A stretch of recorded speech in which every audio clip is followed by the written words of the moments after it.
Hey, I'm so excited about today's video because this is the thing that I wish that I read when I first started my business.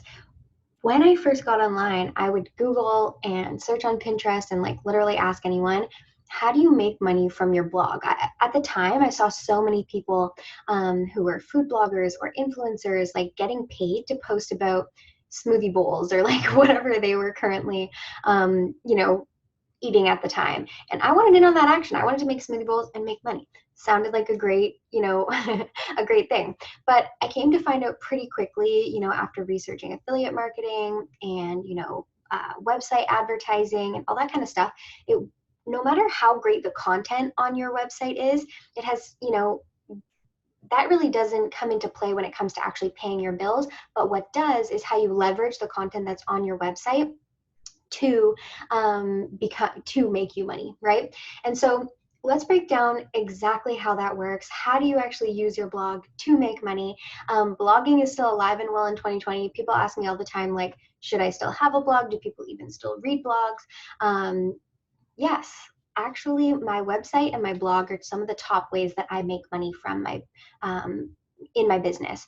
And so regardless of whether you like to write or whether you like to do videos or podcasts, you should have those living somewhere on your website so that you can really leverage those blog posts into making you some cash. So step number one, you need a signature product. If you don't have your own products yet, this process is not going to work. You might want to pause the video here and just go back and come to some of my webinars about creating your signature product or something like that.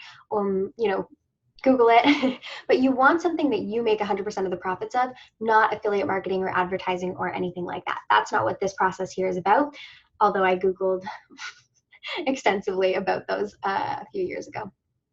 So once you have your own product, now we get to get into the fun stuff. So on your blog, what you want to make sure that you're doing is you're creating content that is a precursor to the problem that your main offer solves. Okay, so if your main offer is something like, let's say you're a Squarespace website designer, you want to make sure that the blog post content you're putting out isn't like, complex, like how to, change the code on your Squarespace website or,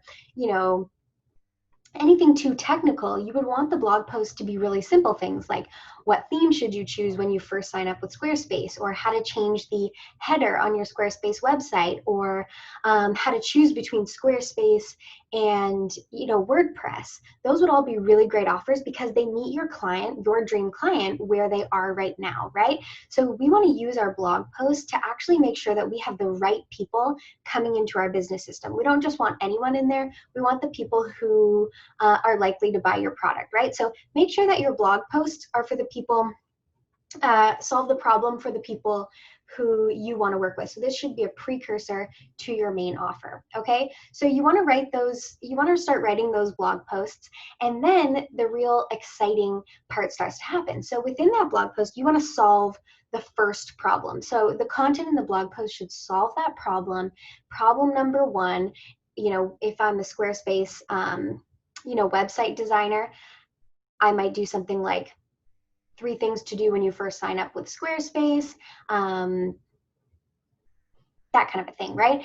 So I'm going to solve that first problem. Then what I'm going to do in that blog post is I'm going to have step 2 in a content upgrade. So you've probably heard about these. Lots of people use them, and I love them. Once I figured this out, so many things started changing with actually making money with those blog posts. So what a content upgrade is, it's like how to take this blog post to the next level. So let's say I'm this Squarespace designer. In my content upgrade, I might say, if you want a checklist of the top 20 things I would do as soon as you sign up for Squarespace, go ahead and put your name and email in right here, and I'm going to send you that checklist. So this is how you take things to the next level with your client, right? Or with this person that you want to become your client.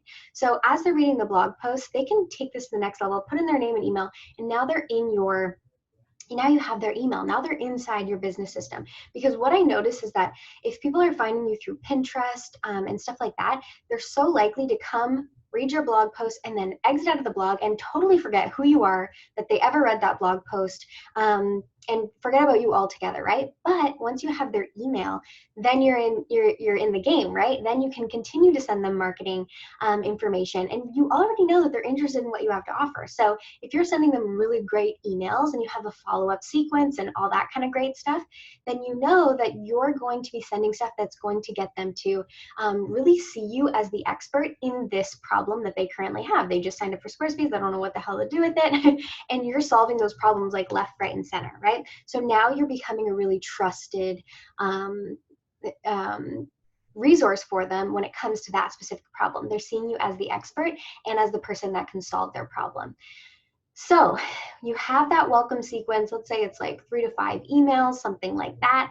And you want to do a couple really cool things in those emails. Like I said, you want to get them to see you as the expert. You also want to form a bond with your subscribers. So in this time, you want them to not just see you as somebody who they randomly clicked on, something that looked pretty on Pinterest and got to your website. You want them to understand who you are and kind of create this familiarity.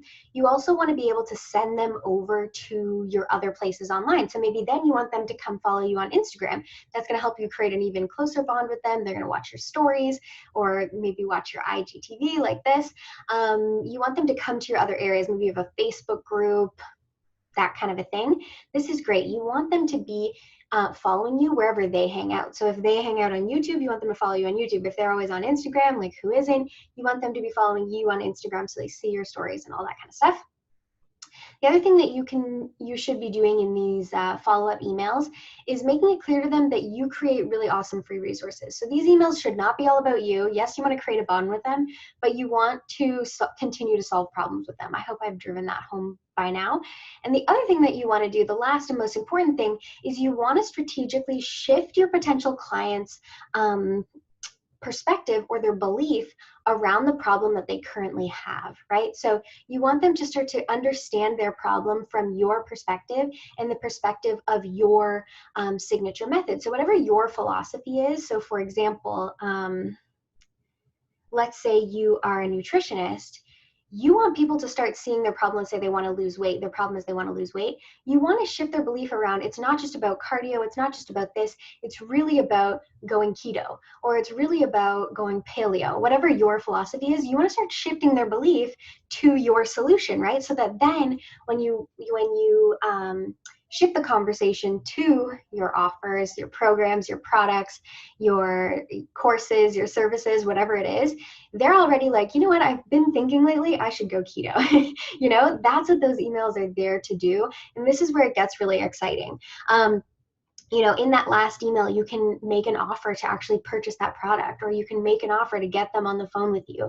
And I talk about this a lot because this email is really important. If you do it right, you can really put in the time now, do it once, and then it can work for you for months and years going forward. And you can have this exact same sequence working for all of your blogs and for all of your content upgrades. So each time you add something new, like for example, this video, it's going to go on my website, and all of those emails that I just described are already in ConvertKit. They're already on the back end of my website.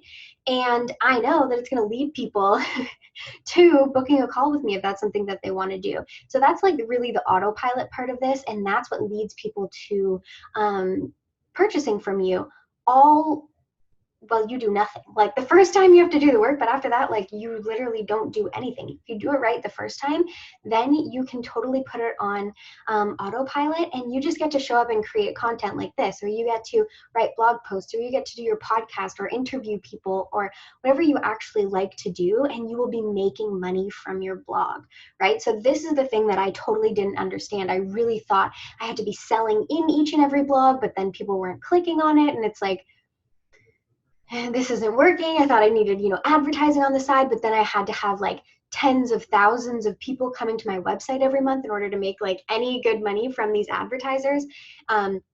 I had to sell affiliate products, and I was, looking into selling things on Amazon, but I was making like 10 cents on every product that I sold. It's insane. Whereas this way, I get to do what I like, and my dream clients are kind of like attracted to me. They go through this sequence, they get stuff that they like. Hopefully, if they don't, then they leave, which is totally cool too. And then they get on the phone with me. I just actually have a call in 6 minutes actually. So I should go. And this is the way that that person got into my calendar. So this definitely works. This is the thing that I wish popped up in Google when I Googled this, like when I first started my business. And hopefully it's valuable for you. And it gets you thinking about a different way to really leverage your blog to make money in your business. Cool? Peace out.